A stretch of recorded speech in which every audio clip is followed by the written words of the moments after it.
After Charlemagne and perhaps Otto the Great, Frederick Barbarossa is probably the most recognisable of the Holy Roman Emperors. My video here is not going to focus on his time as emperor in its entirety, but instead focus on his part on the Third Crusade.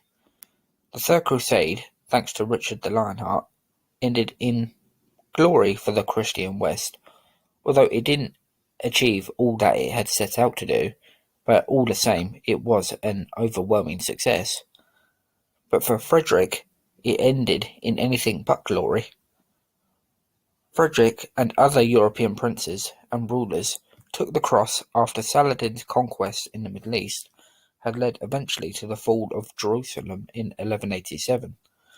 This is the story of Frederick's part in the efforts to recapture what the Christians had lost. At a court held at Mainz in 1188, Frederick, in a ceremony full of emotion, took the cross. Alongside him, other leading men in his nobility, from bishops to knights, and from dukes to counts, also took the cross and pledged to go to holy war with Saladin. In one chronicle, the author says that in Germany it was thought that all men of manly standing took the cross. This is actually probably taking a sly dig at those who refused to go on crusade, rather than intimating that all men were actually making the vow. It does give a good indication that Europe, once again, was in the grip of crusading fever.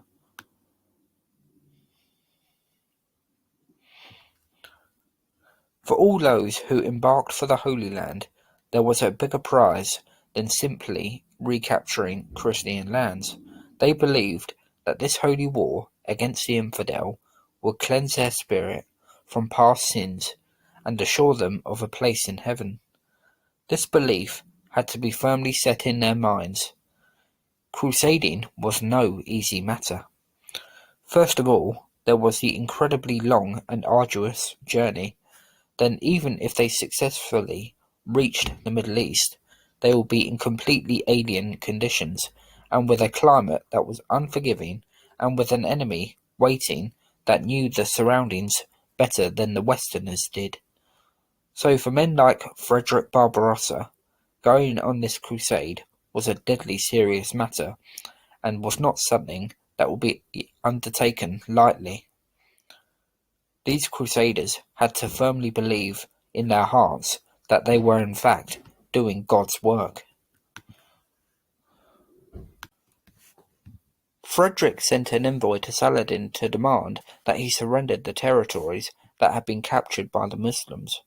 In the letter written to Saladin by Frederick, there seems to be a certain degree of respect for his enemy.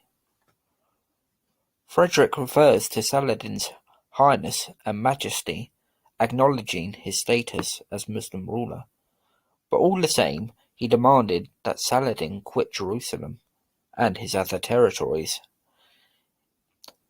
He speaks of the tremendous force that was to be unleashed on Saladin by men from across his empire, and he even rebukes Saladin for insulting him in a previous correspondence, with Saladin stating that Frederick was feeble with age.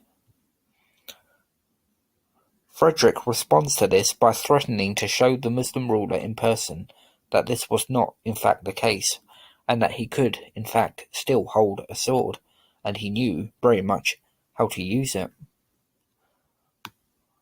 By this point, Frederick would have been in his mid-50s. So, whilst he was not a young man, he was hardly feeble, as Saladin had implied.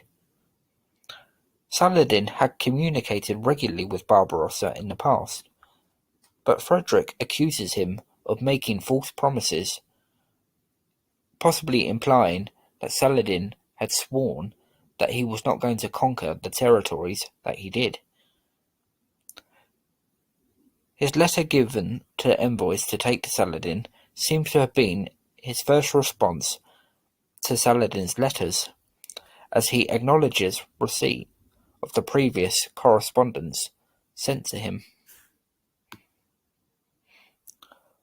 For all Frederick's threats of unleashing his wild men, Saladin was not unduly concerned, and in fact remained totally confident in his own capability and in that of his men. Like Frederick had done in his letter, Saladin acknowledges Frederick's status as emperor and gives due respect. But he does not buy Frederick's attempts to intimidate him with the numbers in his imperial army, and Saladin responds to this in kind by stating that the Muslims far outnumbered the Christians. Towards the end of his response to Frederick's letter, Saladin implies that he will not only defeat the crusade, but also that he will go on to conquer all Christendom. Whilst this is purely bluster, it would have been a chilling thought for all Christians in the 12th century.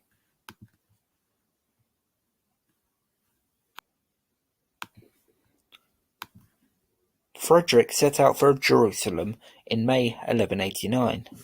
Predictably, the journey was difficult, and he encountered massive problems in the Byzantine Empire. He was attacked by the Eastern Roman Emperor Isaac II Angelos, and his forces sustained considerable losses in both men and property as the Byzantines massacred and plundered. The Crusaders were harassed almost constantly and were in danger night and day. There is a theory that Isaac was concerned about the imperial army and the fact they might change course and lay siege to Constantinople itself, in similar fashion as to what would happen with the Fourth Crusade over a decade later. However, I don't believe this theory is correct. By constantly delaying the imperial army's progress, the longer he was keeping them in Byzantine territory, and the greater a threat they might become to Isaac. I think it's fairly clear that Isaac simply fancied enriching himself. To further prove that point, Isaac then kidnapped a Crusader envoy. Before releasing them, Isaac stole around 2,000 marks off the unfortunate men. Frederick and his men spent the winter of 1189 in Bulgaria, attempting to keep out of range of Isaac and his dastardly machinations. Having been provoked by Isaac II enough, Frederick decided to attack Constantinople. This was not a decision that had been planned, however. Isaac's aggression had simply left Frederick with little option. If he and his army were to make further progress, they needed Isaac out of the way. Because of him, they had been held up in Bulgaria for 3 months, losing men and horses through starvation and disease, and with a number of the imperial army still being held captive in Constantinople itself. So it's no surprise Frederick now wished to address matters with the Byzantine emperor.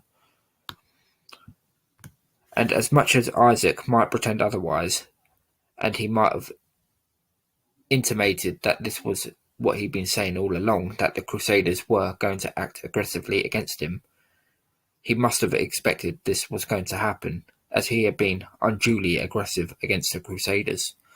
Were it not for Isaac, Frederick would not have turned his attentions towards Constantinople, which after all was virtually impregnable.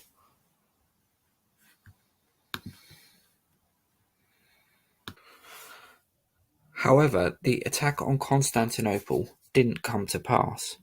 An agreement with the Byzantines ensured that the Crusaders would no longer be harassed, and in turn the Crusaders promised they would not ransack Byzantine territory. Hostages were exchanged and the Crusaders' stocks were replenished, so they would no longer be short of food, horses, and other essentials.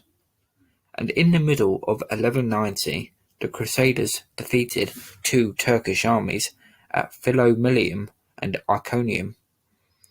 But just when things were looking up for the imperial army, disaster struck. There are two different explanations for how Frederick died.